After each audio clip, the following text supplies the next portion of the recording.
You got me singing in my head. What's up? What's up? Welcome to LFM TV. I was going to say something else. Laura FM TV. Today we're going to continue talking about the ranch cadets, forced labor, and abuses at the ranch cadet orgs.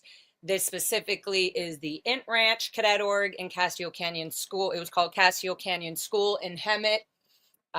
This is a place where the kids of Scientology, the children of the executives, or the Sea Org members inside of the Sea organization of Scientology, their kids would be put at these so-called ranches, the ranch, and would be basically put there to be being groomed and trained to be the future executives of the cult of Scientology in their internal billion-year contract system, where you have to sign a billion-year contract to be a part of the Sea organization. So the kids were doing this. They called this the Cadet Orgs. A lot of you guys know what I'm talking about. For people who coming in, just jumping in, first time on the channel, that's what we'd be talking about here. The abuses and forced labor and just all the abuses of children in the Sea organization and at the Cadet Orgs that were born into Scientology by their parents or trafficked from other countries by their parents' approval or not, and were brought to the U.S. to demand a billion-year labor contract 24/7 hours a day, 24 hours, 7 days a week. There was no days off. There was no time off on your own accord. It was all approved. Everything was approved. Every schedule, every minute of your day, every personal thing you liked or enjoyed, all of that would have to be approved. Everything would have to be cleared, checked, your thoughts, your opinions, all of that. Oh, wow. So yeah, there you go. This is what I'm talking about. There you go. You know what, Minion 52? You're out, you little fucking bullshitter. You're a bullshitter, and people who bullshit can get the fuck out of my stream. How about that? And same with anybody else who thinks it's okay to hear lies about me and spews and all this bullshit and about any other creator and go on a rant, a manic, insane psychosis, okay? And fucking not expect the consequences, period. No, I can handle myself. I'm healing myself. That's what I'm doing. And if you're going to tell lies about me and you're going to support somebody who's fucking spewing personal, private information and legal information about me, then you are fucking not going to be on my channel, being with me, watching me, hearing my story, because you are part of the toxic problem.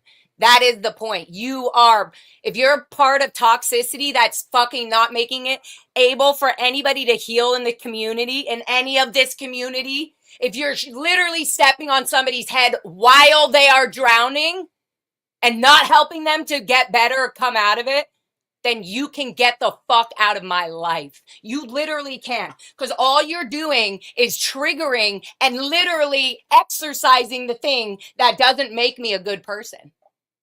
So I said it, I'm going to heal here, and this is where I'm doing it. I will be very strong, and I will be very clear about that.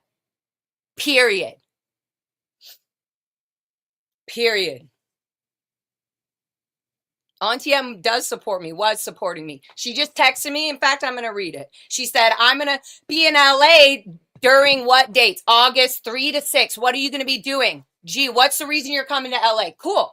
Great. So you're going to come to LA to hang out with me, to catch up and have drinks when I'm sitting there literally watching everybody in Scott Hochstetter's chat, DOA, while he's fucking saying horrendous, horrible lies and twisting so many things that happen while I'm trying to be sober and heal away from that toxic shit. Okay, Auntie M, you're inviting me. No, that is some bullshit. That is some no. We're not just hanging out because you're like, okay with Scott. Why? She said, oh, I told him. Actually, I'm going to read it to you right now. This happened literally just now, right now. Aya, you can also get the fuck out of here. I'm so excited to ban anybody who is fucking bullshitting. If you're not being real and honest and genuine to the people who are talking shit and saying horrible shit about me or making up things so that they look good and make me look like shit, that is fucking what's wrong with you. So fuck all y'all. Fuck all y'all. Because that is not how you handle shit. That's not how you clean shit up and heal it. So yeah, Auntie M, I appreciate your support.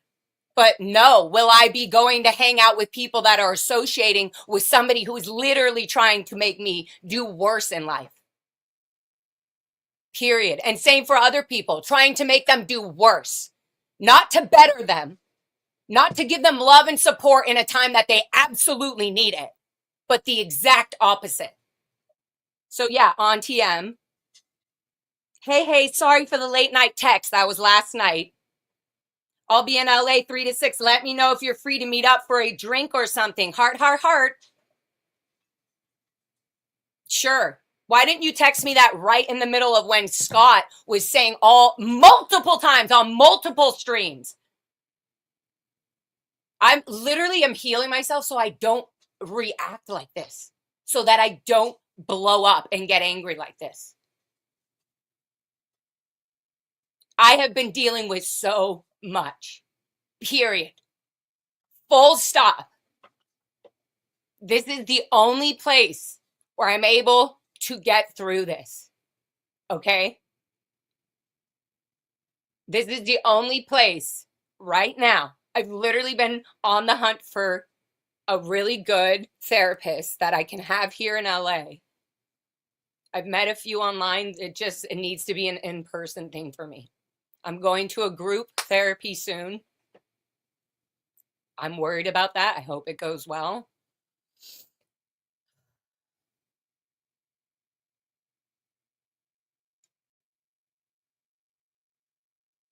Yes, he does know how to push buttons. And that's what he does. And it makes him feel better.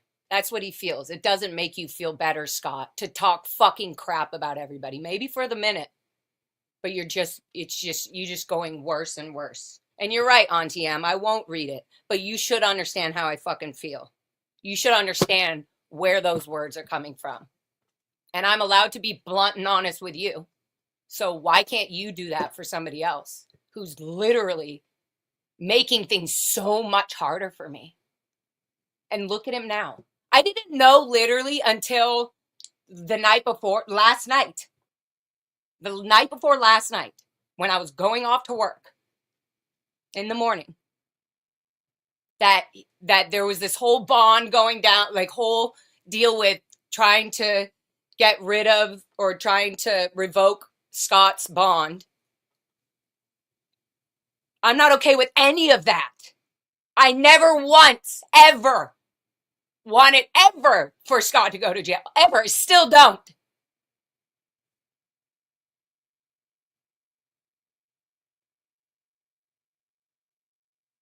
All of this is toxic. But for people to be adding stuff so that they feel better about the outcome instead of healing it and just accepting people's flaws and fucking moving forward and getting stronger at it.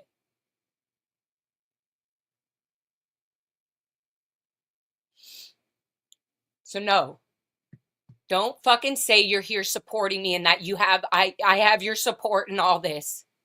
When you're inside of a chat, making a little joke or this or that, when somebody is literally a person that I used to be with intimately is talking crap about every move and about every feeling and about everything that I did in that relationship or didn't do. It's fucking disgusting. So I'm going to move forward because I love the people who do support me. I really do. I can just feel it though when I see something and then I get a message, and it's not just Auntie M, okay? I love you, Auntie M, and I didn't mean to throw you fucking out here on the public thing about this, but you also did just text me right before this, and I didn't feel good about that. Or I texted you back and then you're texting me. So it's not that I literally have I want to heal, okay? I'm okay with healing with people that I have really uncomfortable heart issues to heal with. I'm talking about people at the ranch, okay? I'm willing to heal that. I'm willing to fucking go through the mental torture to be better so I can be better for other people.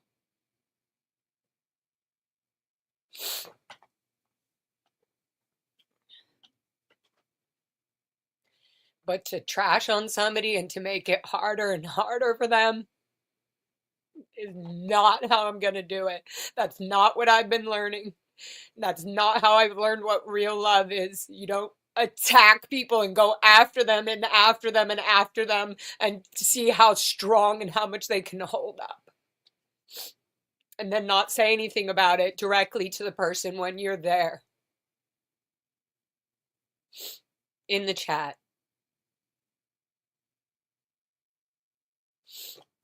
It's so hard.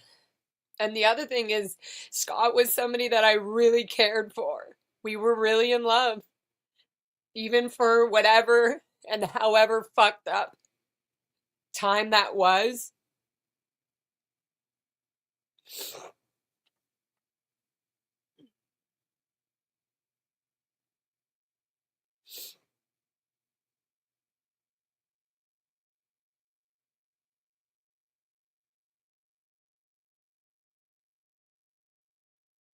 Nope. Yeah, see, so there's so much, this is fucking, it's so gross. It's so nasty. And to any way you go about it, if I talk about it, if I say, you know, this wasn't true, he said, you know, it's all just when somebody doesn't want to heal, when there are people who don't want to heal, it is impossible for somebody in that scenario, in that situation.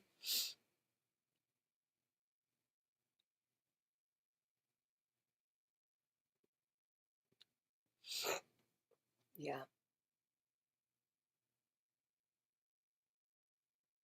It's okay. It's okay. I got him, Summer. So there's things that I'm fixing. There's things that everybody can fix. Nobody's fucking perfect, and we all know that. In fact, we all know that everybody needs to be better. There's always something personally that we're like, we can work on.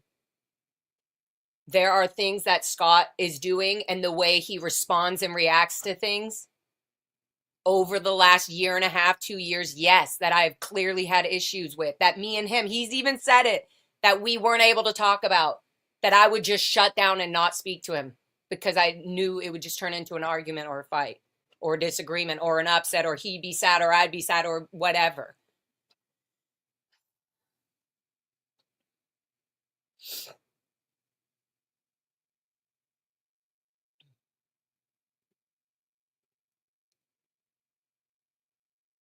That's okay. It's okay. You know what? So, like I said, I'm not gonna, my Canadian passport. Are you a little troll? Oh, you mean like a real, like my actual Canadian? I have my American passport. But are you saying that because I could also get my Canadian passport? Anyways,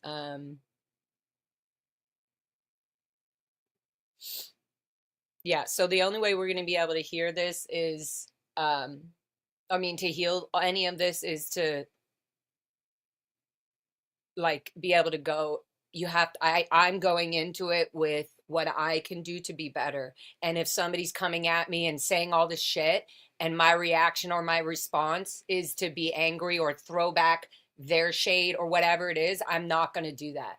That's not healthy for me. That doesn't clean anything up. That doesn't heal anything. That doesn't make it better.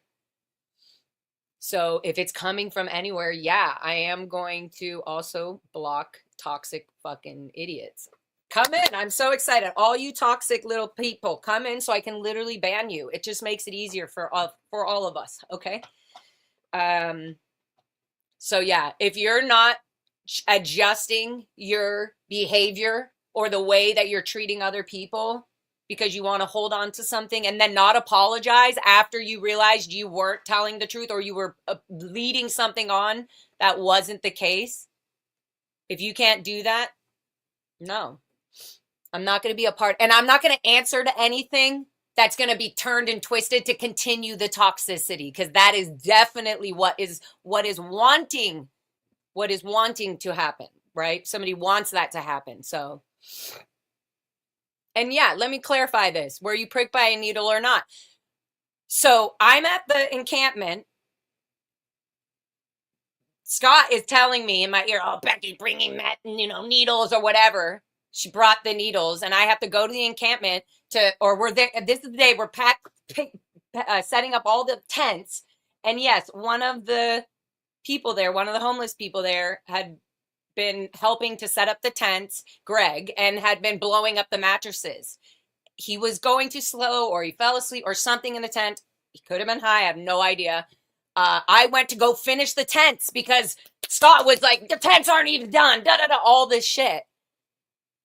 And because he was getting pressed, there was a lot going on, okay? So while I'm blowing up this tent that Greg just came out of, I'm trying to blow up the mattress, this pokey needle, whether it was the ball pump for the mattress, there was a needle that poked me, okay?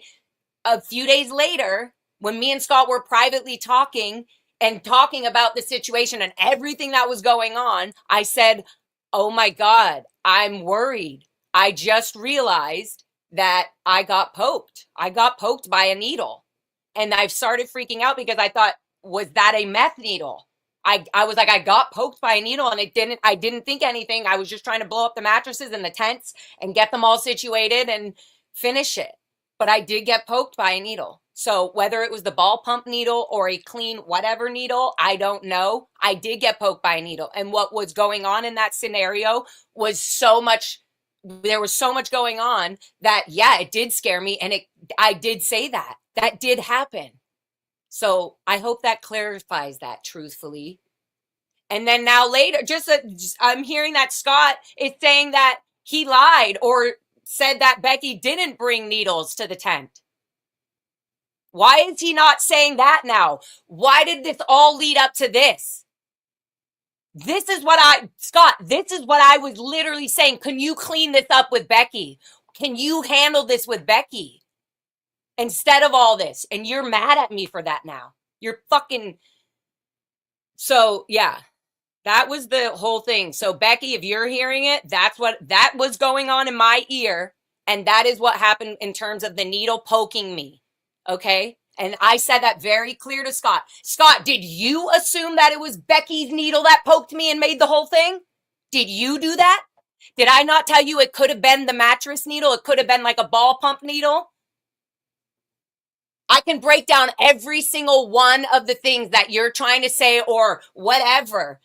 But it literally just starts with you, Scott. You have to be willing to be able to be and handle or clean or hear this. You can't. You react just as bad as I am when I'm fucking on alcohol or doing something inappropriate.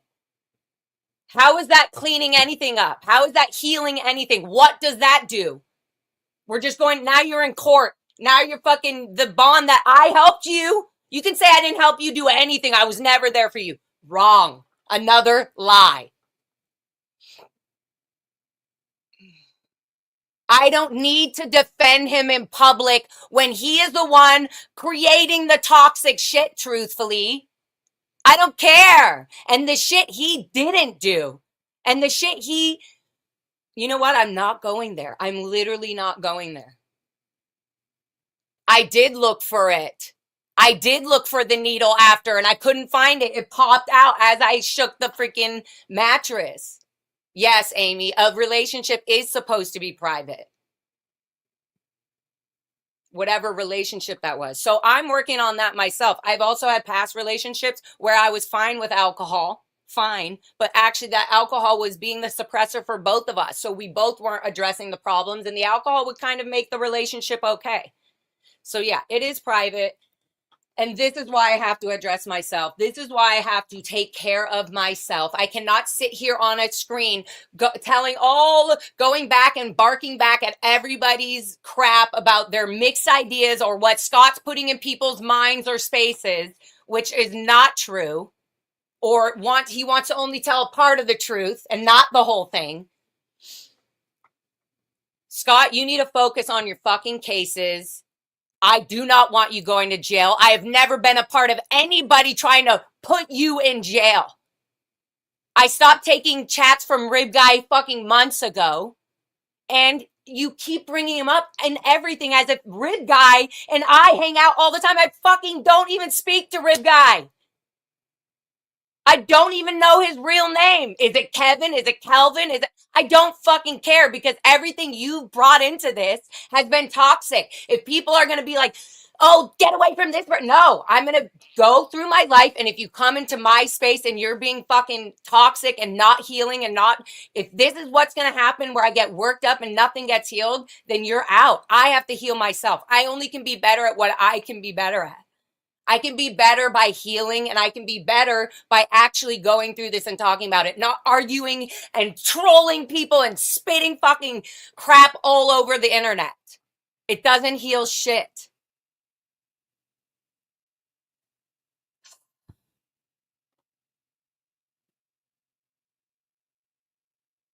And it's so stressful. All of this on all levels. It's stressful. It needs to be healed. But I can't have people attacking me while I'm trying to heal about the thing that I'm trying to heal. Or if you're going to attack me, go ahead. I'm not going to be a part of it. So there you go. That's what I'm saying about that. And that's all there's to it. I have to address my childhood trauma. I have to address seeing the property and the land that I was on that was excruciatingly controlled and completely mind fucking for my long-term literal brain transformation, like my brain healing as a child growing up. And there's little things all over the ranch stuff that is just like, it always gets thrown in my space, in any situations, in relationships, in work, in enjoying a movie and things like this. There's certain little things that just come on, and I need to address those, because those all come from my childhood and things that I was not allowed to speak about and not talk about. So yeah. So like I said, guys, I need to focus on myself. Let's focus. Everybody should be focusing on themselves. I feel like if I have a difficult time being able to communicate or talk to somebody, that's something in with me. If they're able to speak to other people and, get along with other people or whatever it is, then I should be able to do that as well.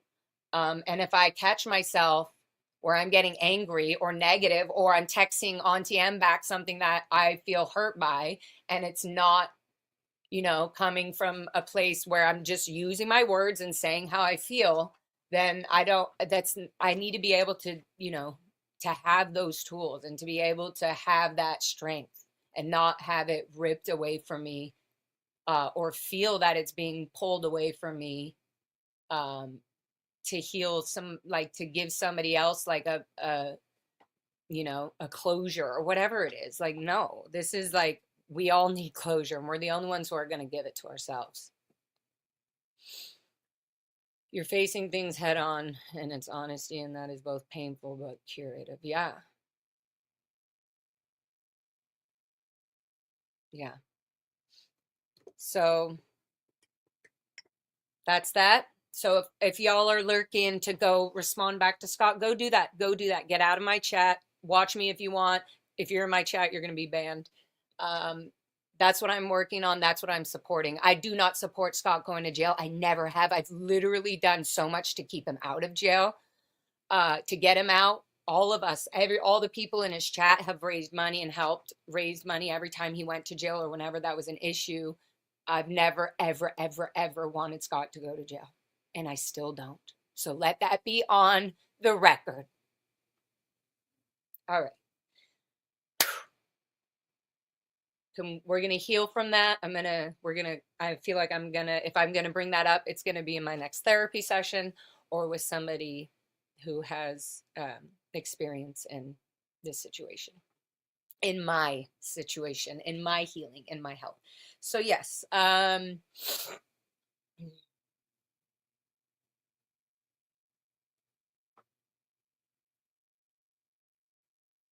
okay, so also what we're not doing in my chat is talking about the argument, any of the discussions no, it's a private life. Me and Scott are no longer together. Do not come in here with that username either. You will be fucking banned. What the fuck? Get out of here. So yeah, I'm not the toxic, whether it's coming from this side or that side, or if it's toxic and negative, if it's going to make a situation worse, if you're going to pull the bad and the evil out of something or out of somebody, then that's toxic. If you're going to pull it out of them so they can address it at the right time when they're not intoxicated or, off having a great time with friends, then that's going to be a different scenario. I can only address things when I'm in the space and in the mindset to address it. And it's not going to be toxic, and it's not going to be to bash somebody to make them worse. It's going to be to make them better. And it's going to be, what can I do? What can you do? And how does this not benefit me? How does it not benefit me so that I can see that in a different way where I would want to fix it? How is this making my life harder so I would want to fix it and grow from that? It's really, really easy to call out people's flaws. It's really easy to do that. And it's probably why people are doing it so easily and openly. So I can call out thousands of flaws on myself. You think literally the internet can't do it for me? I can do it for me. So literally, that's all I have to say.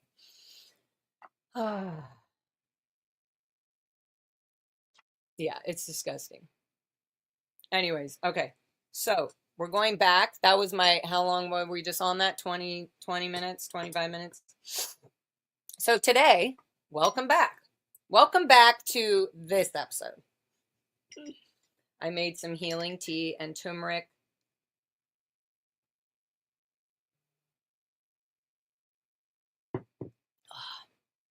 Okay.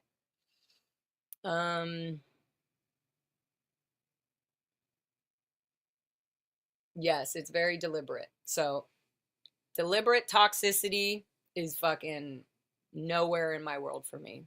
Nope. Not on my end, and not receiving it either. Okay.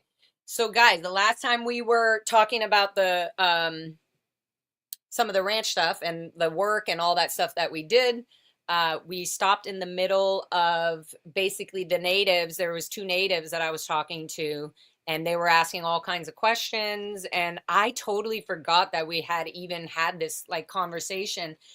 And it was just interesting watching them as I'm being like, yeah, he would say, you can hear him, we'll rewind it a little bit, but he was talking about how the one school bus for the ranch would drive by, and that all of our heads would be like straight forward, and that none of us would look. And anyway, so these are people that lived that still are. They're Indians. They're native Indians. I always forget that the tribe. I always say Saboba, but that's just the area.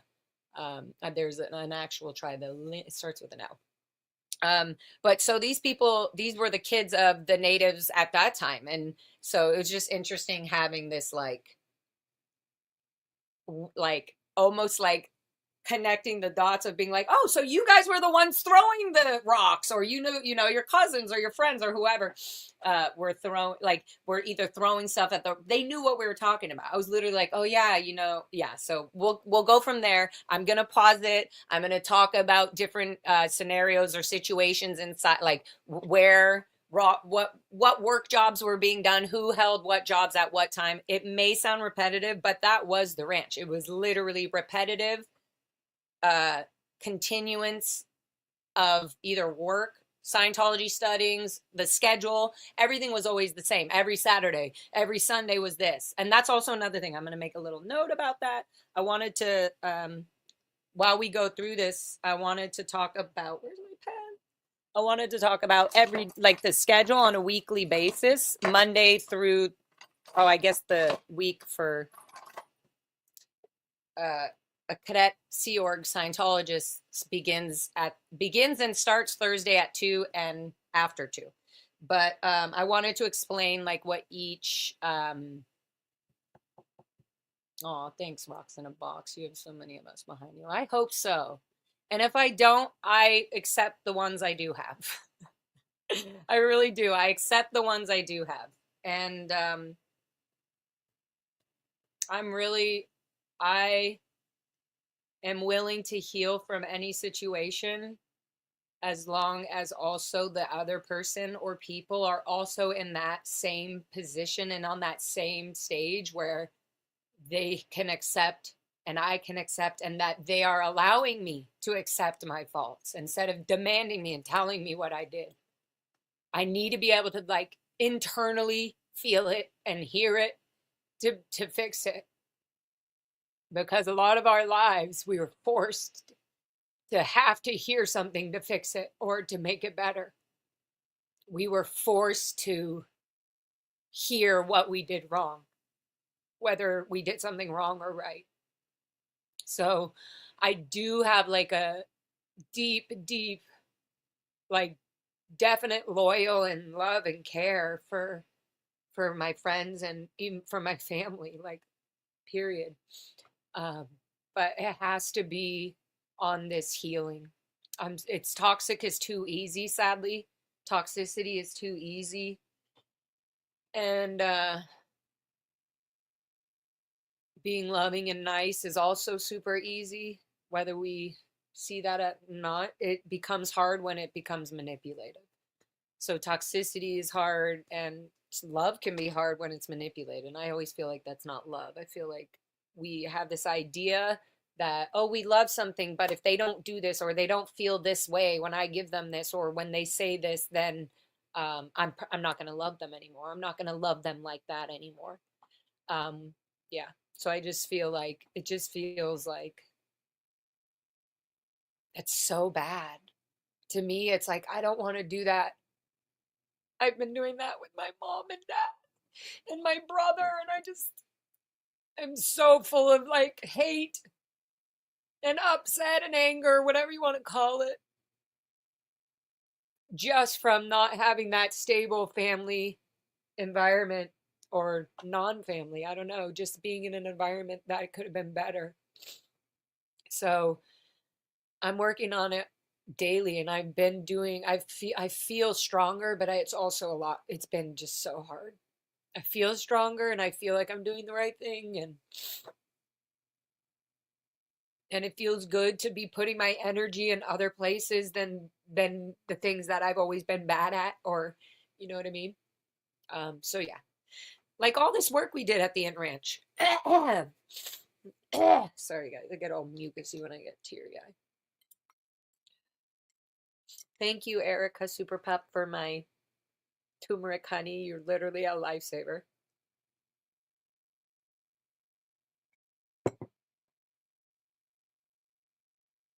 Aw. Always rooting for all of you ex cult of Scientology. You are making a difference by speaking out. Catch me up. When was the visit you had at the ranch when you spoke to them? Okay, so YRB about, so you guys remember the Over the Rainbow documentary that where I was talking to my dad, and there was a bunch of other ex-Scientologists, and apparently at the time Karen Delacure and Jeff were still Scientologists.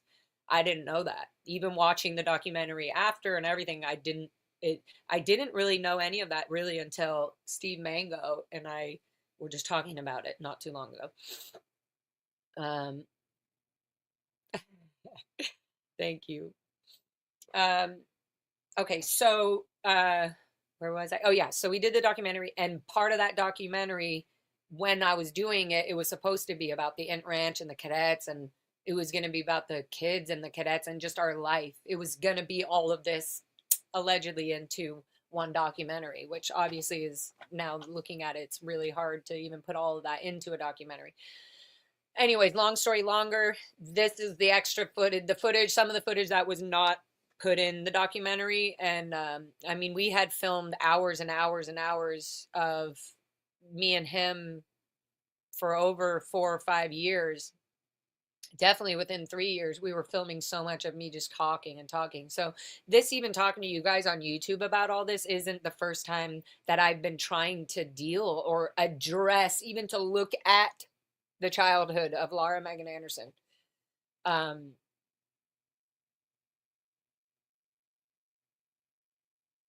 oh, thank you, Tegan. Um, where was I? Oh yeah. So the footage, this is footage, and so this is kind of like B-roll footage almost. But to me, it's so important because every and any footage of being at the Ant Ranch, like showing, being able to have visuals and being able to show you guys, whether it's on video or camera, I mean, on pictures or with videos or little clips or just like the references, the policy letters that L. Ron Hubbard wrote for all of this. To me, it really, it starts to bring out this whole picture of why this was all acceptable. And anyway, so all of the footage here is just kind of like B-roll footage from that. So this one, we're in the middle. I'll probably start at the beginning of the conversation. And also just a reminder, the click down the comment. What does that mean, Summer? Um, so I'm starting it at this place where I was talking to there was to the Indians there, and I'm going to start at the beginning. The volume on this, by the way, is really low because I don't have the sound. I don't know where it is or if I did it right when I downloaded it. I didn't attach the actual high quality sound to it. So I'm going to try not to yell in the microphone and I'm going to turn the volume all the way up on the video, and hopefully you guys can hear it. I think you could hear it a little bit on the last one I did. So as long as I'm not shouting in the microphone over them, which is also hard for me not to do, then oh yeah, I already did it. No, I wanted to keep her thing up there while I was talking about where she had asked about, because it's important for what I'm pulling up now. So yeah, this is the conversation. We are at the ranch. We are in front of the schoolhouse. That's where we used to do all our school, and I do believe we actually go inside. Um, oh my God, my ears just popped. We do go inside the schoolhouse, and we're able to, I see some of the stuff, but a lot of the stuff is also completely different. And that's why I want to show pictures of, let's say, the Cadet Org at the Pack Ranch, how they're schooling, like the pictures that we do have of any kind of Cadet Orgs. I will be like showing those and comparing, just to give you guys the full picture, because that's how it was for us. Okay, so let me see if I do this right. Again, if you guys have questions, you can put a Q or just caps question and then ask, like, oh, was that the rock wall? Whatever. It can be, did this, whatever the question is, just put it there, because I'm going to try to pull them up as we're going. And I'm just not the best at that. So practice makes perfect. Okay, so let me pull up first the video, which I believe is here. Okay, video file. And I think it was number 2 we were on.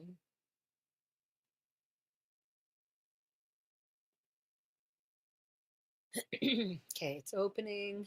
Hopefully it doesn't take 12 years to open it.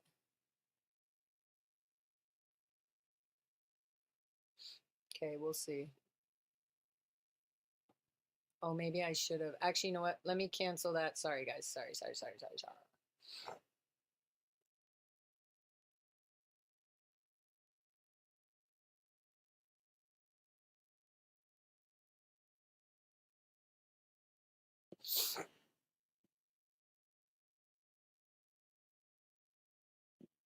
can't find the, okay, it's still clicking. Oh, so if I click here, like that, I wonder if it'll, sorry guys, one sec.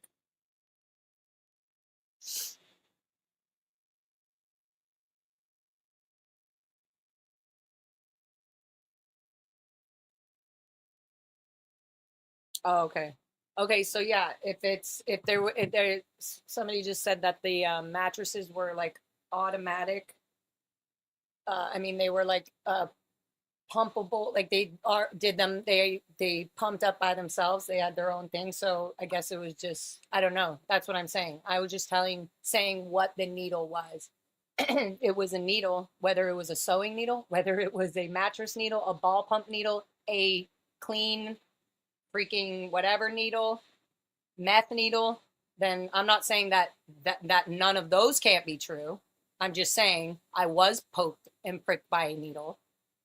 And when I went to go find it, because I really thought if it was a mattress pump needle or something, then probably somebody was looking for that needle and I couldn't find the needle. Like it, when I went to go on the mattress, it popped up. And because I was pulling the side, oh, did it open? Oh, so yes, yes. See, my computer just said, your disk is almost full and it's opening up the MP4.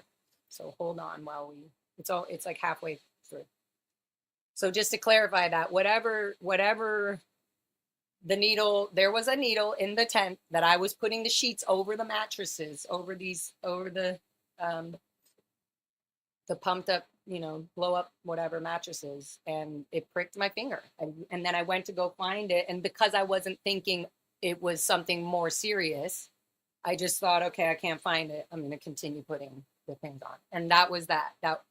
That was the small span of time where there was a needle in there and I got poked. And it freaked me out when Scott had mentioned that Becky had been bringing needles or pipes or whatever it was to the encampment. And I was literally like, oh my God, do you think that could have been? And in my mind, I was like, why would there be a needle then in there? I don't know. So yeah, that's what I'm saying about that. Okay. I just wanted to clarify that. Okay. So, and that was a good time to answer that too, because this is now almost done. Okay, good. Let's open this up. It should just open up, I think, once it's done. So again, the volume on this, guys, is low. And honestly, what I would really would like love is if someday we could have a date or set a time at the reservation where the kids and even people watching, we could make like a healing event. That would be an amazing thing to be able to do, is to have the space at the ranch, like an event for ex kids and ex Scientologists that were at the Ant Ranch, or adults, to maybe just, I don't know, I want to do some sort of healing ceremony or something there, because that could be very, very healing. Okay, let's see if this opened up yet. Clickety click. 2 more minutes. Okay, it'll go faster than that. But.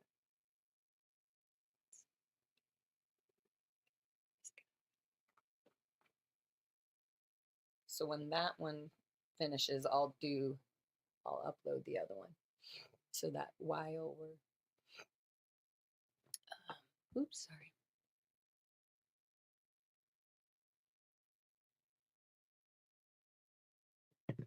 Okay. I guess this is the time to breathe, guys, and not rush anything. Oh my God, I need a.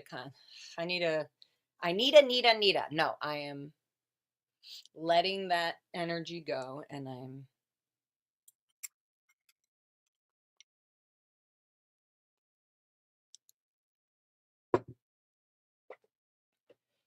Poncho. I don't know so much going on. I feel bad for everyone. I feel bad when people get hurt. I feel bad even when people who did something bad get hurt. I don't feel like hurting somebody or being hurt in any way purposely, intentionally, to make somebody feel like shit. I don't think that's the answer. I don't think that's how people heal. That's not how I heal. So I'm letting the world know that doesn't work for me. if you're going to shove something on my face like that or do something or without wanting to really heal something and make it better for me and the world and the other, then it just, yeah. Question, do you know if any, oh, here, sorry. Hi, Sandy. Do you know if anyone from the reservation ever called police when they heard you kids crying? So we can listen to this footage, but there were certain times where I knew that the ranch IC had to deal, Dan Probilski had to deal with some of these Indians that were calling or were like basically either trying, I don't know, I guess they were calling social service or child services and just saying, oh, you know, we keep hearing these loud screams and, you know, coming from the valley, from the Int Ranch, from the Casio Canyon School. So a lot of the times they would call the Int Ranch and say, hey, is everything okay? There would, you know, there would be times, and this is why I want help getting any kind of evidence or back records of people saying that they or that they were a part of a legal situation. Anybody that was out, the sheriff's department, anybody that handled a report coming from the Int Ranch Cadet Org. I would say even any reports that were at the Pack Ranch Cadet Org, I would like to have this information so I can be documenting all this and talking about it on the live streams. Any kind of, yeah, child protective, any sort of police or sheriff calls. I know there were sheriffs called out. We're going to watch some video. Let's get into the videos. But yes, there were calls, Sandy, and I would love to get FOIA requests on all that. I know that the sheriff in that area are very much on the side of Scientology, so I know there's certain logistics that will be hard, but getting through it and pushing through it and being, you know, I don't know what the right word is. Not too pushy, but being consistent and making sure like I'm gonna get this information. We need this. This is the kind of information we need. So yeah, that would also be an amazing thing to be able to have the natives be able to ask their questions at the ranch. If we did a big ceremony or something there, we could actually have the natives or somebody do a whole, I would love to just have a whole, I can't even imagine what that is healing for them, you know, like how they would, I would love to just be a part of that. So I think a questioning on both sides would be an amazing thing to do. So I'm working on that. That's one of the things I'm working on. I want to happen is to be able to have anybody that's part of the community, that was an ex-Scientologist, that was an ex-cadet, that was an ex-pack rancher. I would love for any of y'all to be able to come and be a part of this healing ceremony. It would just be, so yeah. Hopefully, I mean, if it could happen tomorrow, that would be great. But I'm sure there's more little logistics to get into that, to go on that before. Okay, so I think this is done now. Let's see. Oh, please open up. Is it not going to open up now?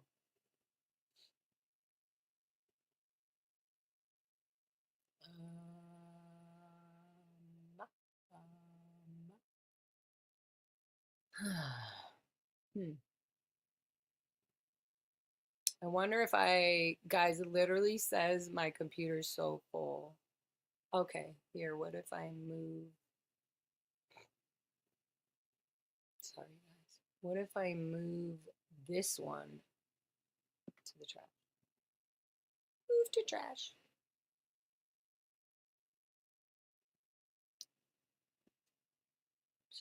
Sorry, guys. Sorry. Okay, well, that is still, oh, maybe I can empty the trash. Empty the trash, Laura. There you go. Empty the trash. Always emptying the trash.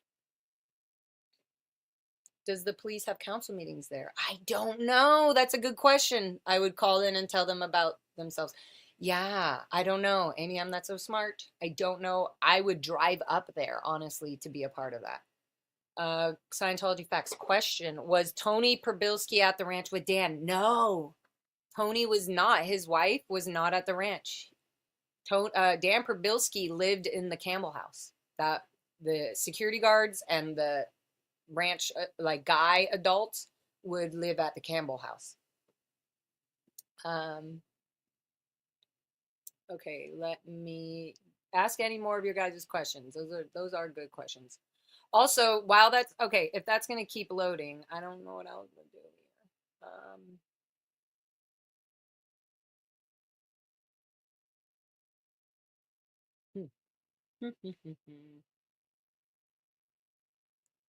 Here, let me see if this will open up. Why? I said why? Why? Tonight is human nature. Guys, this is so annoying. I thought it was all, I downloaded it to put on my desktop. Okay, in the meantime, we're just gonna, I wanted to read this, was Shannon Barnes at the ranch? She was at the beginning, I believe, at the very beginning. Shannon Barnes. Luke Barnes, Luke Barnes and Shannon Barnes, right? Their brother and sister, I think. Shannon and Luke, I think, were at the ranch at the very beginning years, or the very maybe the year that I was there. I do remember Shannon Barnes being there at some point. I do know that name. Okay, I wanted to also show you guys this policy really quick. It talks about, remember I was talking to you guys like we never watched TV, we didn't watch movies or any of that. That is all part of, hold on. Why?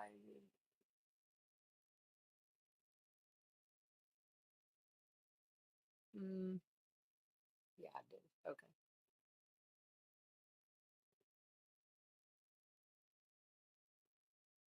I don't know, guys. I think I was uploading all these pictures that I was going to show you, and when my computer's too full, it puts the little iCloud thing and sends them to the iCloud so that I can have storage or whatever on my thing. And so now I'm taking them back down from the iCloud, and that's completely useless for what I was trying to do earlier. So we'll see if that fully uploads or not. I don't know if it's gonna do it or not, but let me show you this policy, okay? This might be a little, the tribal police might have records that they would be more readily willing to share. YRB, this is smart. This is smart. I didn't think about doing all that. I think the attorneys would be better at getting that information out of Riverside County, 100%. I just didn't think about, I mean, yeah, this is very smart. This is very smart. Let's see. Question: SPTV supporter. How about Becky Hughes? Any memories with her or her brother and sister? Yes, SPTV supporter. I don't know who you are, but if you know Becky Hughes and Lindsay Hughes, her sister, and Greg Hughes, her brother, they were all at the Int Ranch, and I knew them very well. Becky Hughes and Lindsay Hughes were in the governor's group multiple times. And they were kind of like the older cadets or part of the older cadets. Becky Hughes and Lindsay Hughes and Matt Price went out to eat at the Int Ranch, and that was like a huge thing. And there was something having to do with like maybe Lindsay getting pregnant, or they thought she was pregnant or something like that. I do remember all that. And the whole base was put on overts, and everybody was writing their overts, and they were trying to figure out who else was going out to the and yeah, that was, and it was found out that of all the kids, everybody was doing something sexual somewhere, just from all the depravity of like not being able to be a sexual person in any way. Like it's completely canceled out. It's made to look evil and bad, or feeling something like this is like so not okay. It's so like not okay. Like you shouldn't even be thinking about it. But anyway, so yeah, I definitely, and Greg Hughes later went to, was, just like my brother, they were, when they finished their GED, they were shipped off to Gold Base. Let's see if this thing opens. I don't know what to do. Hold on. I wonder if I remove some of these. What's that? Oh. If I remove some of these, if it'll,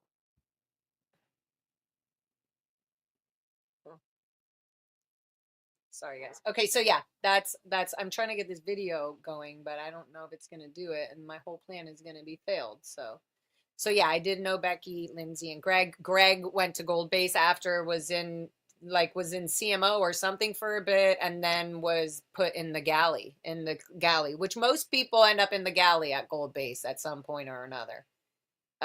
So yeah, I actually have this Rolodex that has all the kids' names, or most of them. I'm trying to remember anybody else's, but I'm gonna be going basically talking about my relationship with each one of these cadets, like just what I knew of them, who their parents were.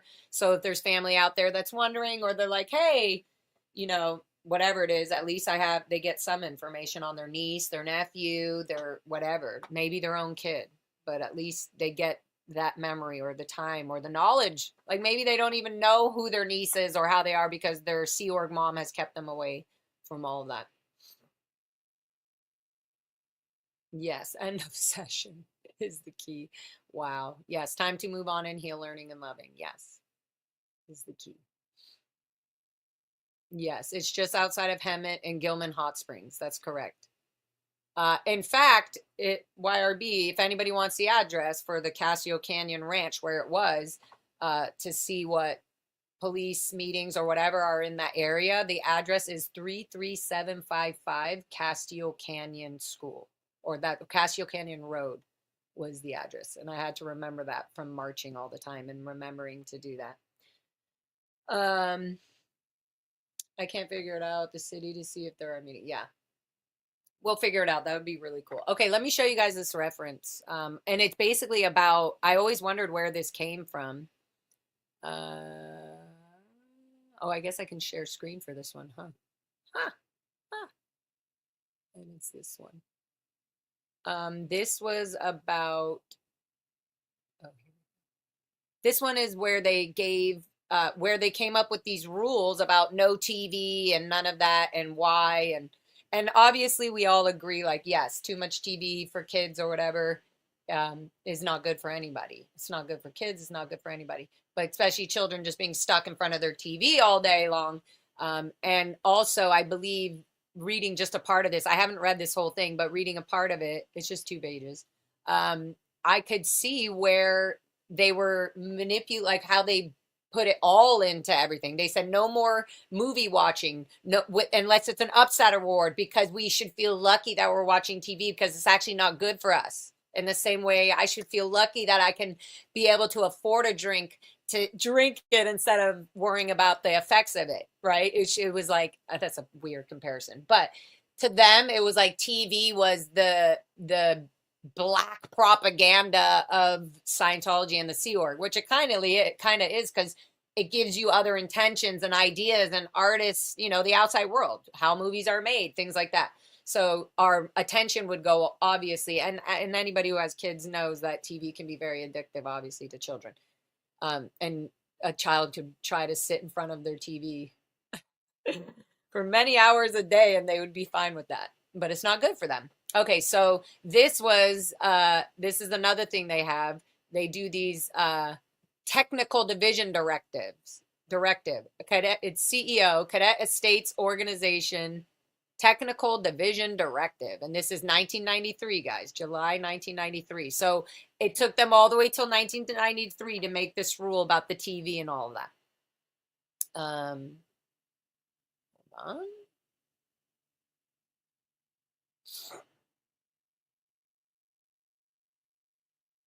Yes.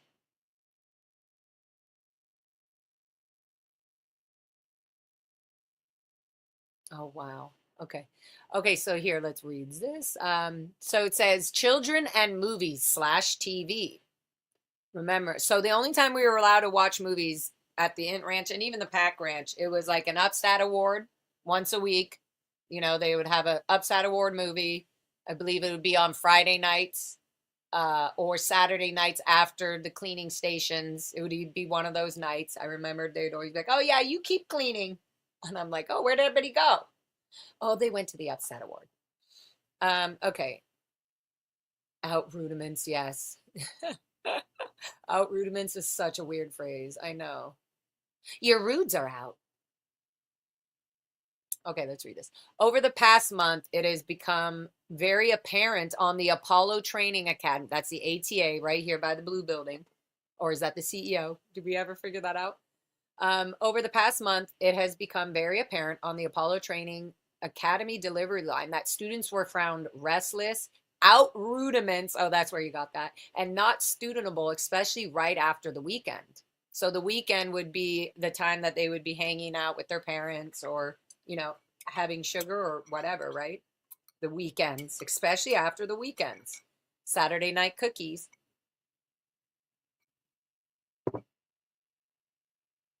A survey brought to light that the students watch an increasing amount of movies on the weekend, and some were found watching TV at home. So for a while, like movies were okay, like for Upside Awards, but never, ever, ever, ever at the Int Ranch did we ever have a TV there where people were watching regular TV.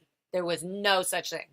Definitely in 1993, we were not watching TV at the ranch. We definitely had, movies or an Upside Award where they would be like, okay, the movie is this. This is what everybody's watching for the movie. Or they might be like, okay, guys, Face Off or Mission Impossible. Which one do you guys want for the Upside Award this week? And then the group would pick and everybody would be fighting. No, we've already seen that or whatever, right? And then that would become the movie. Good, I will. Babbage. Okay, so here we go. So yeah, there was no TV, it was movie. Especially right after the weekend. A survey brought to light that the students watch an increasing amount of movies on the weekend, and some were found watching TV at home. While it is very common for a family to watch a movie together on the weekend, the repercussions might not be as known. This issue is written to increase this reality and has the purpose to obtain corruption from crew, cadets, and parents to keep movies to a sensible limit and the subject of the movie in alignment with the child's age. Following are LRH quotes on the subject of TV and movies. A messed body. This is a quote from him. It's Castile. Here, I'll put it in the Castile Canyon School, Hemet, California. You could put Cadet Org. There you go. Castile, it's in the chat. Okay, so a messed matter, and it's just a physical, anything physical, right? Matter, energy, space, time. A messed body. So they're already treating the body like a thing, a physical thing. It's a body. You're welcome. And they say a messed body, whether it belongs to the race of man. Oh God, it's so dry. A messed body, whether it belongs to the race of man or the race of ants, is yet but an animated vegetable. Wow. So he's basically just saying the body is all the same thing. We're just an animated vegetable. Okay. Given a theta being to guide it. Given a theta being, so a theta being, a spirit. Given a theta being to guide it, it becomes part of a composite of a composite such as Homo sapiens. Here we have a theta being decayed into unknowingness, devoted to the care of mess body. Ugh, that's just all garbage. Exactly, Ari. Oh, now the films must be age appropriate. Yeah. Oh, interesting. Okay. I know people who do. Okay. That's so weird. That's so yeah. The body is just a body, decay into unknowingness, devoted to the care of mess body. By itself, the body would live, walk around, react, sleep, kill, and direct an existence no better than that of a field mouse or a zombie. Put a theta being over it, and it becomes possessed of ethics and morals and direction and goals and the ability to reason. It becomes this strange thing called Homo sapiens, being above animal and yet an animal. It's so weird. Okay, Thetans like facsimiles. Oh, Thetans like facsimiles just like a Homo sapien likes TV. Wow. Thetans like facsimiles, service facsimiles. We need to look that up. Thetans like facsimiles just like a Homo sapien, so just like a Homo sapiens likes TV. We need a, wow, maybe we need to do a review of the history of man. What a disgusting book. We live in a machine world. The whole yap of TV and newspapers is directed towards reducing effort. The primary goal of the civilization in which we live, it seems, is to reduce all personal effort to zero. The less effort a being can confront, the more effect or effort he becomes. If you reduce a man's effort output to zero, you will also collapse his bank on him, the reactive mind. So there's all these things that he just already has set on all these different random references that he's typed up. Or he's actually had somebody else probably type them up. If you reduce a man's effort output to zero, you will also collapse his bank on him. Where all drama is a tailor-made for you, you are in grave jeopardy. In a TV screen world, you are apt to be in trouble because TV is only a pattern of lights and shadows, which is a restimulative mechanism to shuffle your bank around and give you again some segment of that which you have already experienced.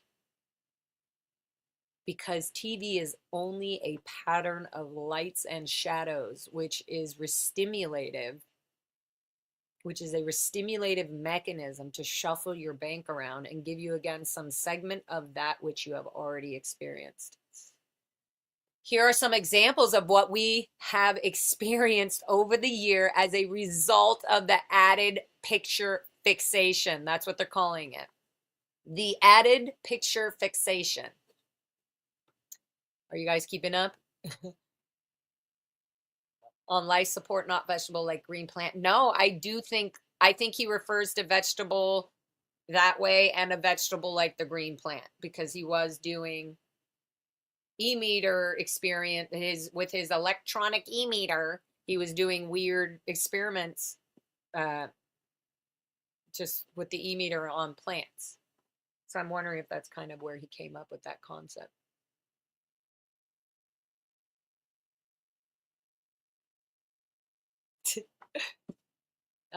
Okay. So let's get into these examples, guys. Oh my God. Hold on. Let me drink some tea.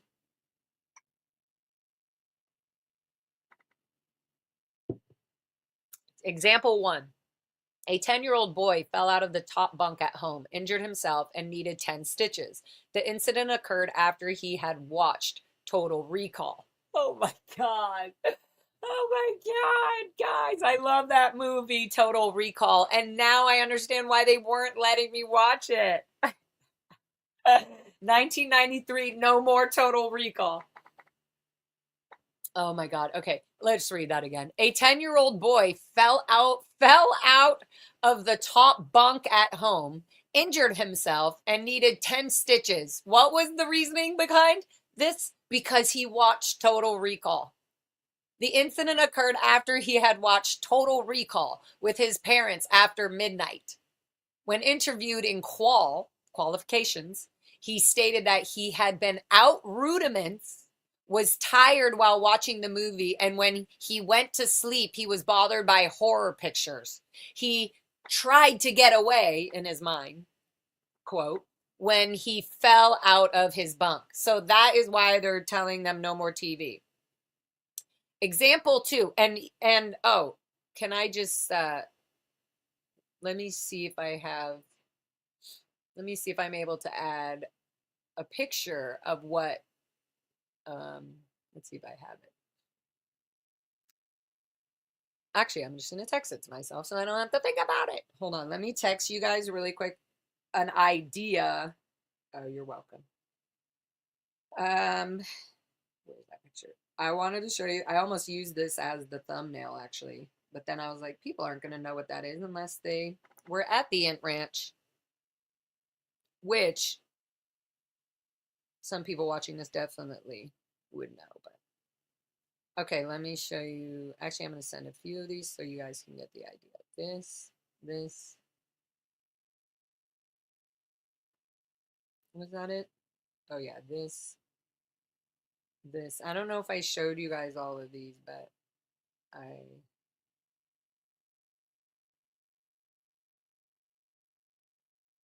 just getting sidetracked, no big deal.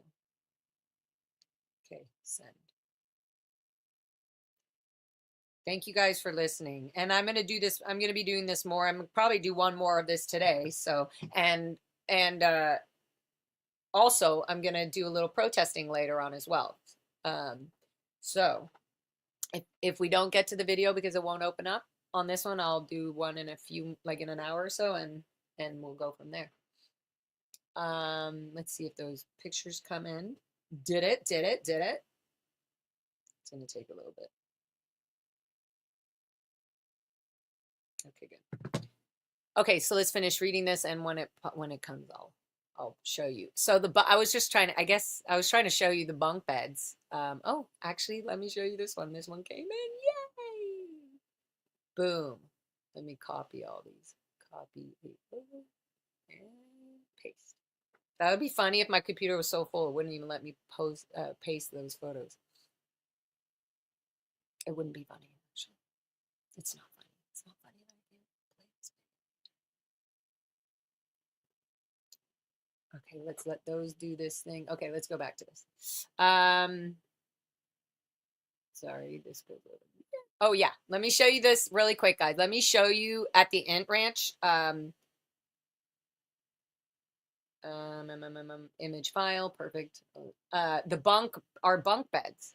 This was our bunk beds when at the Int Ranch that had to be spick and span clean. This is how it would look. I wonder if it's gonna, there we go. Can you guys see that?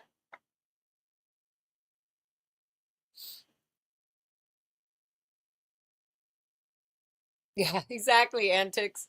Well, he shouldn't have pulled in the movie, so I guess it was the kid's fault. Total Recall based on Philip K. Dick story and really? Is this a real thing?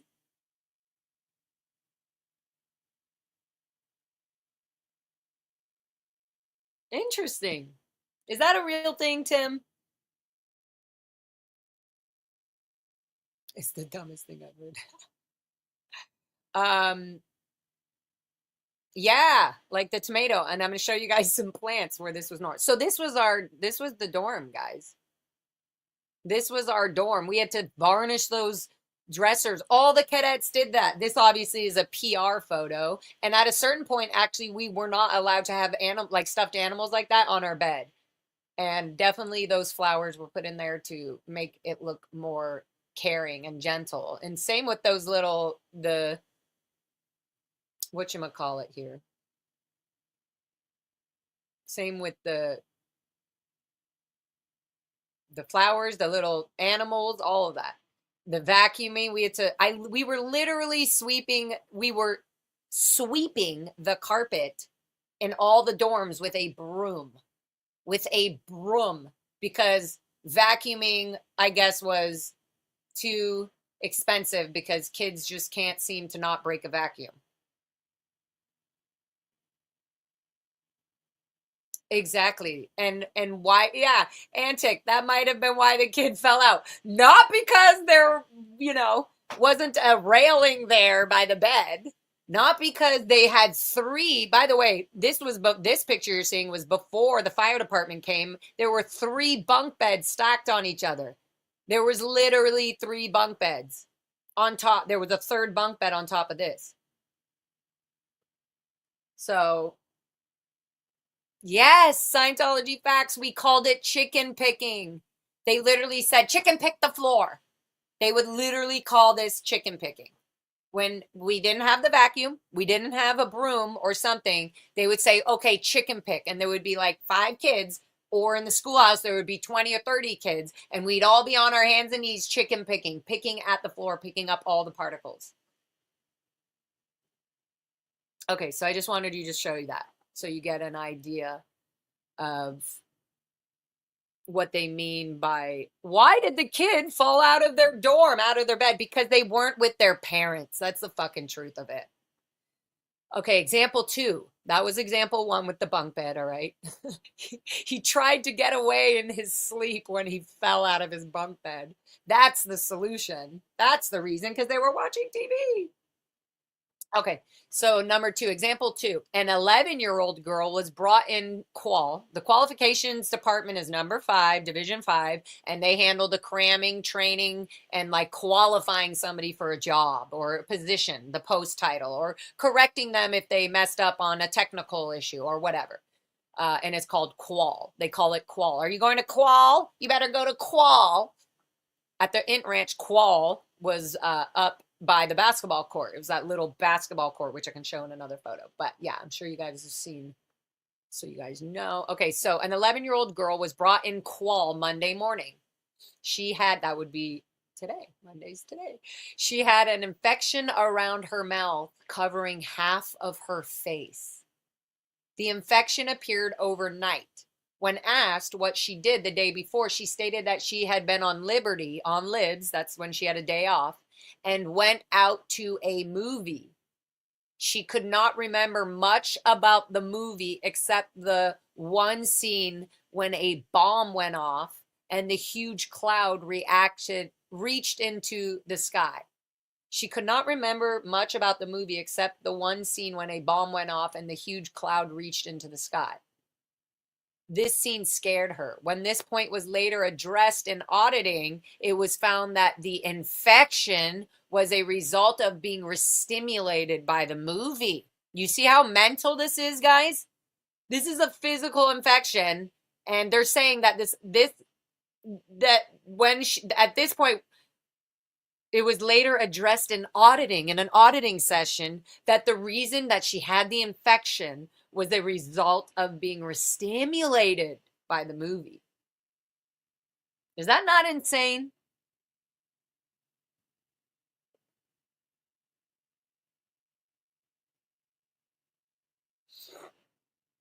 Isn't that insane?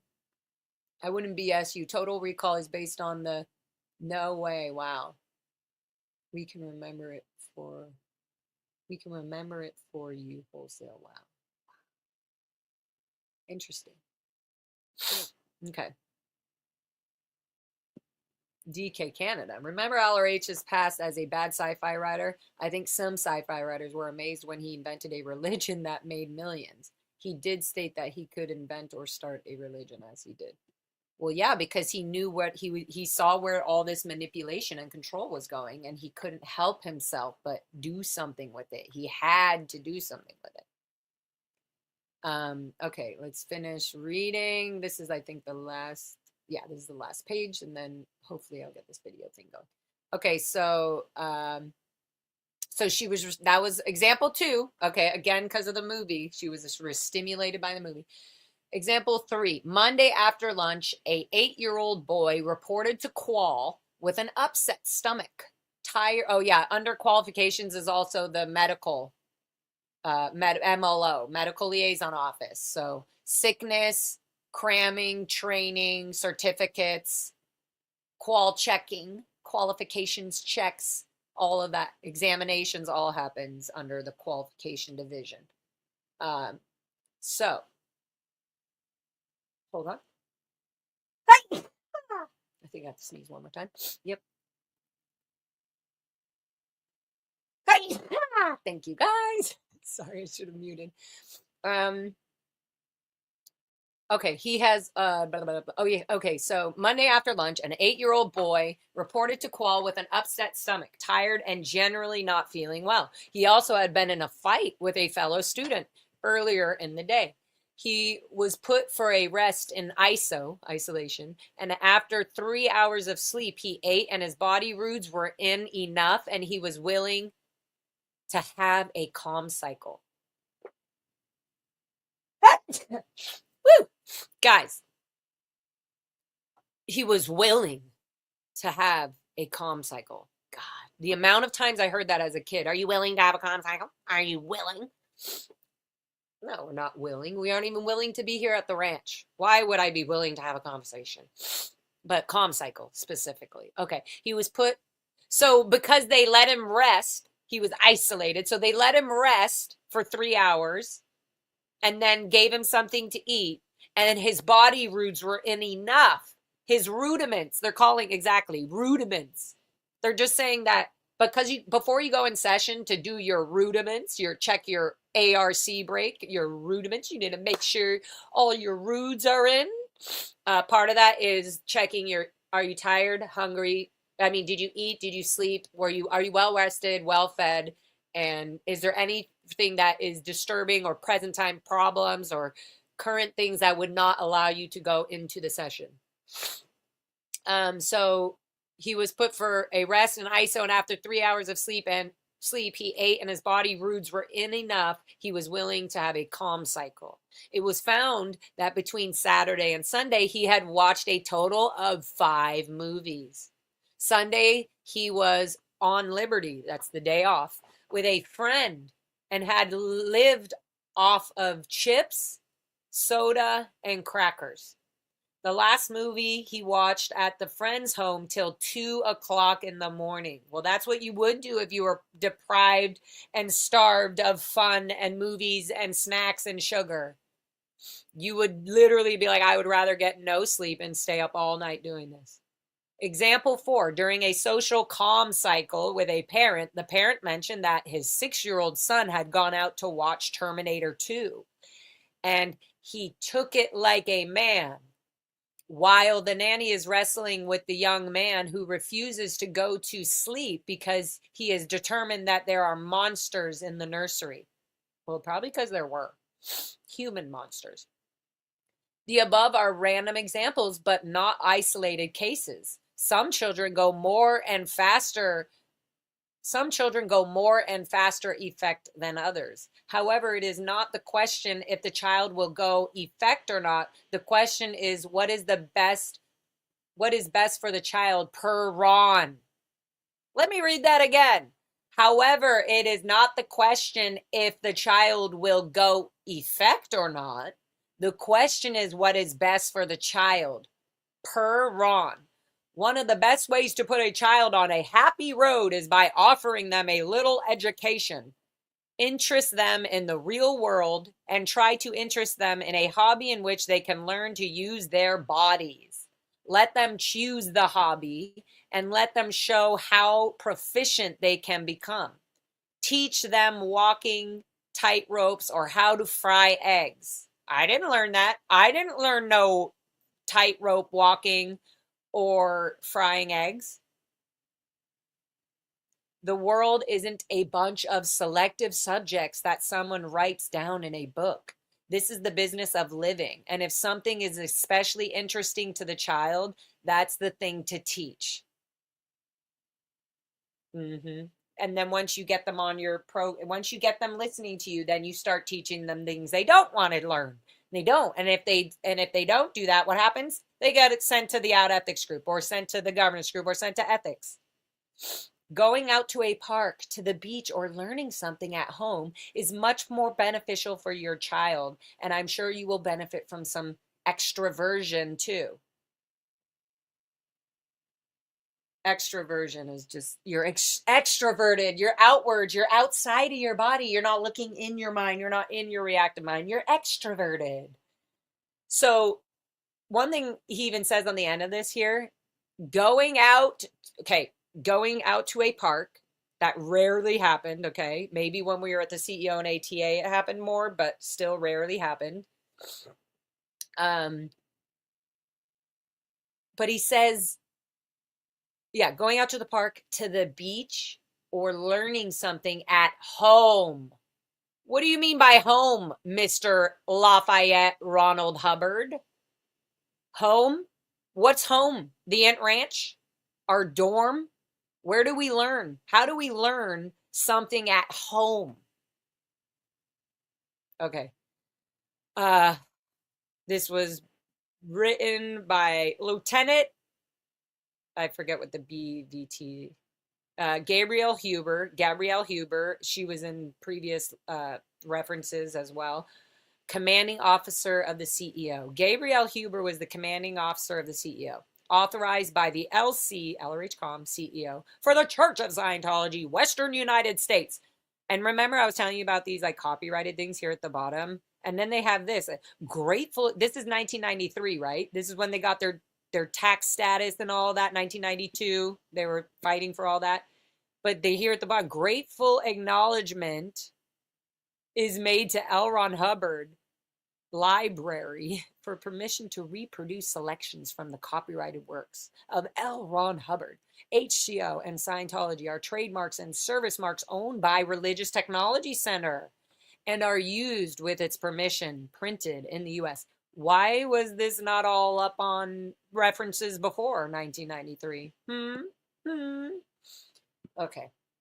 Well, that's that, guys. I don't know if this thing wants to open. It says loaded, but it's not loading. Maybe I can, let me share these little pictures with you so I can get those off the, I just wanted to show you guys some, the ranch. Oops. The ranch pictures. I'm going to open them all up and then I can share them so you can. No, I'll just do one by one. Okay. Boom. So this in terms of labor and stuff, this was just a regular one of the greenhouses that we built as children. All the greenhouses and everything, all the cadets built this, whether they were the older cadets that were 16 or 15 and they would, do the bigger, or they would run the kids doing things like this. They would run them on these projects. They would run them on, building these boxes and then run them on wheelbarrowing the dirt into them and doing the rows behind them and all that, right? It was all done by children. All done by cadets who were under the age of 18. Yes.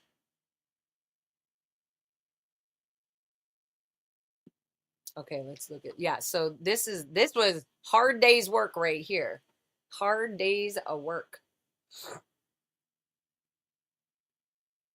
Okay, let me just show you. I feel like I want to pop all these open. Okay, oh yeah, this was from, I don't know if you guys saw this. This was from the from the Scientology site. Image, share screen, Windows. I'm gonna put cleaner versions of these up, but this was a PR photo, obviously. Obviously. That's Stuart Ellis. He's now security. He's in senior HEO in Florida or something like that. Security in Clearwater. Stuart Ellis right there. Zachary Ellis is his brother. This is Anthony Bolstad. Sorry, I just put a little dot on his face. That's Anthony Bolstad. His brother is Darren Bolstad. And this is Josh Gilbert. Was obsessed with motorcycles, and Fox and Jeremy, what was that guy's name? Some motorcycle racer. Josh Gilbert, his brother is Jesse Gilbert. And this was literally harvested from the Int Ranch fields, the watermelons, and this was like a cute PR photo. But once they were out of this truck, it would all be filled up with all of these vegetables and everything that we did, all the work and everything that we literally did.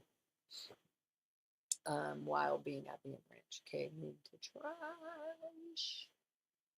Move to trash. So I showed you the dressers. We don't need that. Oh yeah, this is oopsies. Almost exited out of everything, guys. Okay, let me do this. This is Sasha LaPlane and Melissa Sutter in the fields again.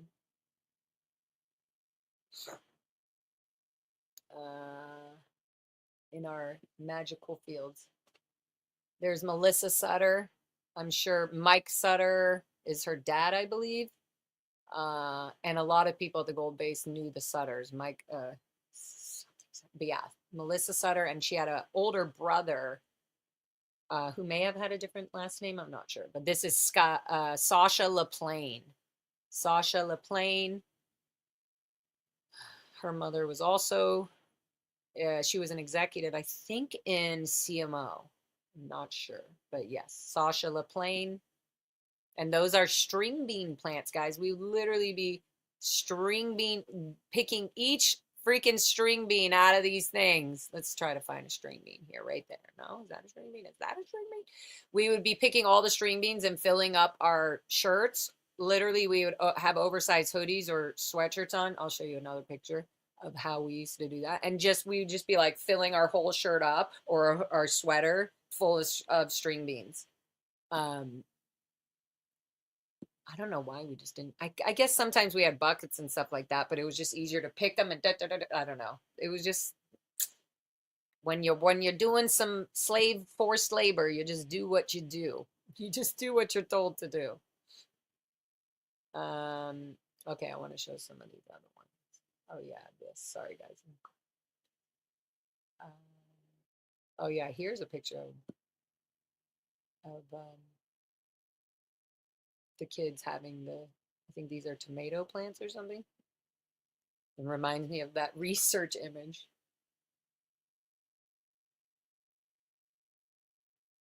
Gayla Gualteri, Sky Center. This looks like either Marco Lobato or Natalia Lobato or Jonathan Rodil. I could be wrong. And this looks like Emily Armstrong, but it's definitely not because this was at the Int Ranch. It could be Trisha, or it could be Sarah Willett. That's probably who it is because she was running all the kids. So yeah, these are huge tomato plants, and we would have to go in. These are beef tomatoes, and yeah, we used to have to go in here, and we would be. You see how we have literally outstretched shirts. Gayla is literally wearing a Disneyland shirt, I think, with all of the tomatoes. And so this must have been also a Saturday renos. All day Saturday would be renos day. All day long, we'd just be working, have a lunch breaking, and then go back to work. And Saturdays, they would normally let us wear civilian clothes. They called them civvies. And that's why we would, and look, even the civvy, look at, she's literally, Sky's wearing these like cute little flower shorts and she has to go work. And look what happens. By the time you're done picking tomatoes, the plants in our uniforms and everything are green and dirty. They're just like, what do you expect of these kids? And guess who has to go be responsible for getting new clothes and new stuff? The kid and the child's parent on that $47 a week pay. Doesn't end, guys. Doesn't end. Here, let's do another one. Do one more. I think you guys have seen this image, but share screen. This is Sam Francis and Darren Bolstad. We're picking spinach here, guys. This is all spinach. So the same thing. We would be sitting in the rows, just how you saw us, sitting in those rows, filling our shirt up with the spinach, and then loading them, cleaning them, doing the salt, rinsing them. Like there was such a process of this. So like everything had a detailed thing and had to be perfect and had to be full and fluffy enough and had to weigh. We had to measure it. All of these were statistics. All of these vegetables, everything that was being done was all being shipped off to Gold Base for all the execs and everybody's they were trying to impress there, and shipped off to random like organizations like Celebrity Center. I would literally go in the truck with Casabius Tabioyan, and we would take all of these bins you see here in this picture, these full bins, and there would be hundreds of bins every month we would deliver once a week. I think there was 2 runs once a week to Gold Base and to Los Angeles Celebrity Center. And I felt so honored that I was allowed to go with Mr. Tab to the Gold Base, drop off all the vegetables to Celebrity Center. And doing all this. This is all slave work, literally. Like, this is all work, literally. Children at work, literally. So there you have Darren Bolstad, uh, right there smiling, right here. That's Darren Bolstad. That's Anthony Bolstad's brother, who was just in that truck holding the pumpkin. That's his brother. This is Sam Francis. I've actually had Sam Francis. He's so cute. Look, Sammy. That's Sam Francis. That's Miriam Francis' little brother, Sammy. And they also have a brother, Ben, who's, I still believe, is at the Blue Building, or is in Clearwater, probably getting trained for the millionth time. And then back here is Jay Lewis, and then that's Michael Flood. Michael Flood has a sister named Susie Flood, who is one of my best friends at the Ant Ranch. I mean, I just still feel like sometimes kids, you don't ever have that when you have a really close friendship with somebody as a child, and even if you're not talking to them anymore, you still kind of feel like you're still best friends in a weird way, even though I haven't seen her for so long. I just love her to death. That's Susie Flood. I love Susie. But yeah, so, and Michael was in charge of the Provenders, I believe, at this time. Him and Trisha Norton. They were in charge of the Provenders, which is us, the kids, literally harvesting away like little worker bees. Okay, I think that's all I mean, I think I showed you this before. I'm gonna show it again. Yeah, I did show this. I think I showed this on the last one. This is Trisha, but this is Trisha Norton and Ben Weber, I believe. Ben Weber is Ann Weber's son and Jeff Weber's son. Both at Ann Weber was an adult at the Ant Ranch, and Jeff Weber was at Gold Base. This is Trisha Norton. Her brother is Mike Norton. He's a security guard at the base. I'm not sure if he still is, but he was a security guard at Gold Base and was also a cadet, Mike Norton, with like Mike Brown and all them during that time.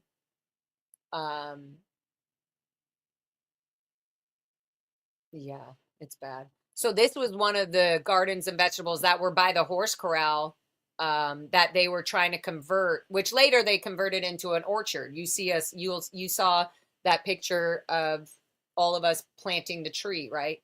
So this was all converted into an orchard. But before the orchard, there was all of this happening. We were growing all of these kinds of things in this small little field. This was just a small little area by the horse corral. And then all this got moved down to the field area. But this was the beginning years, or near the beginning, when we were just starting all of this. Such a weird mixture of feelings and thoughts about all that. Okay, hold on one sec. Let me put you guys there. Move to trash. I'm going to try to empty these and see if... Oh, whoops. No, do not share. Get out of here. To dry. Okay. Okay, guys. So if I cannot,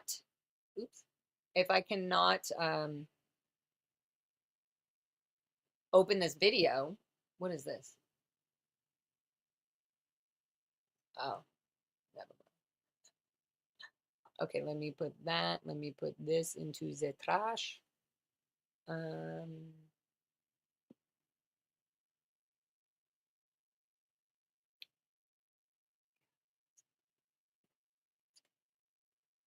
Empty trash, sorry. And it feels like it's just why? It doesn't want to do it. Oh, maybe because this is open. There was also a picture I wanted to show you guys. I wonder if it's on this. Nope. Oh, it's probably under this.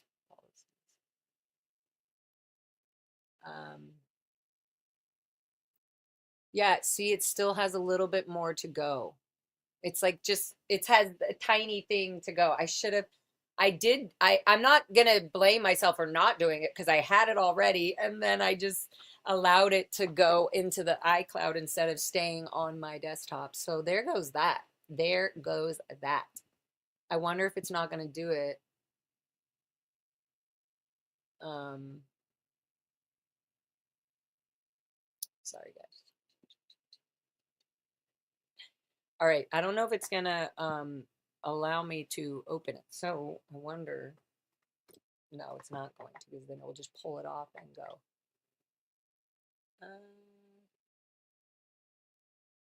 Okay, guys. I don't know if this is going to work. I don't know, but I've been told. And if that's not going to work, maybe. Yeah, I don't know if this is going to work, guys. I think I have to put it literally on, I have to take everything off my computer, or at least some of it, so I can, it has like that much left to download and it's not downloading. And I think it's because everything on my computer is full on the desktop. So I have to move stuff to be, that's why I was trying to move one thing that doesn't feel, but I don't know if it's going to be able to do it. Yeah. So I'm just going to probably have to do it another time, guys. Okay, let me see. Hold on. Let me also see here. Do you guys have any questions from what I've already gone over so far? Hi, Nora. Antics. I have such trouble getting my daughter to eat a vegetable. It has to be fried up like in Chinese food. Well, not if she was at the Int Ranch and found the joy of eating tomatoes and turnips and everything, cucumbers straight from the plant.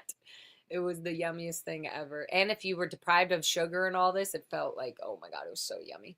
We had 40 plus citrus fruit nut trees on 3/4 acres, so I'm familiar with the seasonal aspect of processing the fruits. Yes, and the kids were doing all this.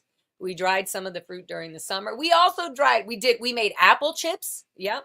Made apple chips, all kinds of things.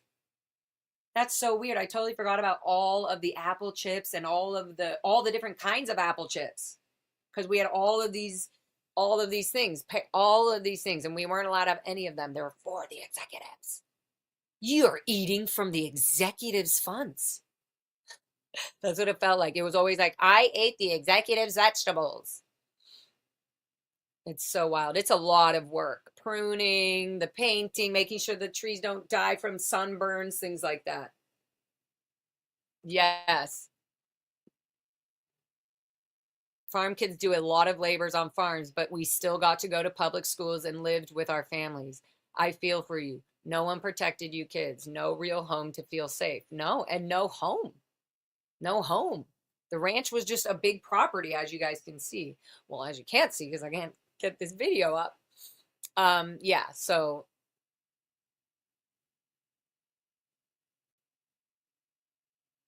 yeah, it's just insane. And this happened, guys, on a daily basis. This happened. This was the norm for kids. No TV, no movies. And if you have a movie, it's got to be approved. And I can't have this. And you can't watch this because you might fall off your third bunk bed because there's no fucking handlebar to protect your 8-year-old or 11-year-old or 10-year-old from falling off a bed because they watched a movie the night before. It's so crazy. Thank you, Beachcomber. Gifted 5 Lara FM memberships. Thank you, guys. Okay, so let me finish this up with you guys. I love you guys so much. Thank you for letting me even have this hour, and look, hour and 43 minutes. That's still a chunk of time, and maybe it's better if I do these in little chunks. But so it's 2:02 right now. I do plan on, that's what we'll do. I plan on protesting this afternoon. I'm going to be out in the Hollywood Bluebell. I don't know where we're going to go. It's going to be a few of us. So if any of y'all feel like coming out and joining us, come out and join us and have fun. I think Apostate Alex is going to be there. I think Dan Walks LA is going to be there. There's a few more people. We're going to go and just take an hour or two and go around LA, the Hollywood area, and do an outside afternoon Monday protest. So come visit us. Do that. I might be doing that like within the next hour or two, probably like 3:30. We'll start on all that. So come join us. I'll see you soon. And then maybe later this evening after that or whatever, I will have all these videos ready so we can just go on a little video picture roll here of the Int Ranch and talk about everything there on the video. And listen to this, the conversation I had with the natives there at the time. It's just so interesting watching all that. Okay, my sweet angels, is anybody checking on the signs that they put? Yes, we have been, Chicago Jane. There's a new Aftermath Foundation billboard that's on Western and Frank Fountain. That's right by, bless you, Foxy. That's right by the 101 entrance. That went back up, so that's awesome. And the other funny thing is I laugh is when I see there's so much of the anti-Scientology, you know, the aftermath billboards and stuff like that that are around, that Scientology actually started putting on a bunch of I am a Scientologist billboards and stuff all over. So clearly the signs were very effective, and not only effective to the outside world for people to be like, oh yeah, ex-Scientologist, oh good, you know, but for there to be a billboard anywhere like that in Los Angeles that is just directly notifying the public and the world basically that we're not okay with this, that we're starting to put out posters and protest and banners and all these things, I think is so amazing, even if they come back with slapping a bunch of other billboards all around. I just think it's so useful, it's so helpful, and it really does a lot. And David Miscavige does not like it. He does not like it because it is effective, and people do agree with us. They agree that Scientology is a cult, and that if you want help leaving, you can absolutely get it. All right. Thank you guys so much. I think Laura said her mom made signs. I think Laura said her mom made signs, didn't you? Bless you, girly. I mean, my brother and my dad used to do the designing. My brother was really good at design. My brother did like the CDs on all of the, he would, yeah. So at some point or another, there was somebody literally putting together these billboards. I believe that they would have somebody in like a higher division or somebody that would specifically be privately away from the internal Sea organization, that would be specifically on a security job or a private OSA job making these billboards. This is not just known to all of the Sea Org members when they're like, you know, advertising I'm a Scientologist until it's done. Then they go, and look, we have all of the at their events when my mother is putting all these little skivets and clips together, they're advertising this. Yeah. They're making it a positive thing, which is made up because they only did it to stop the billboards that are currently out, that are helping people get out of Scientology and get help. Okay. I love you all. See you soon. I'll be out there protesting, or I'll see you here. I'll see you here on the Lara FM TV show.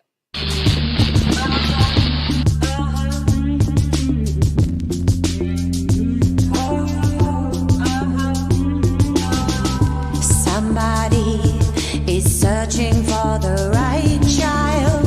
Somebody is telling you what's right. Now you're going to have to decide what you're gonna do.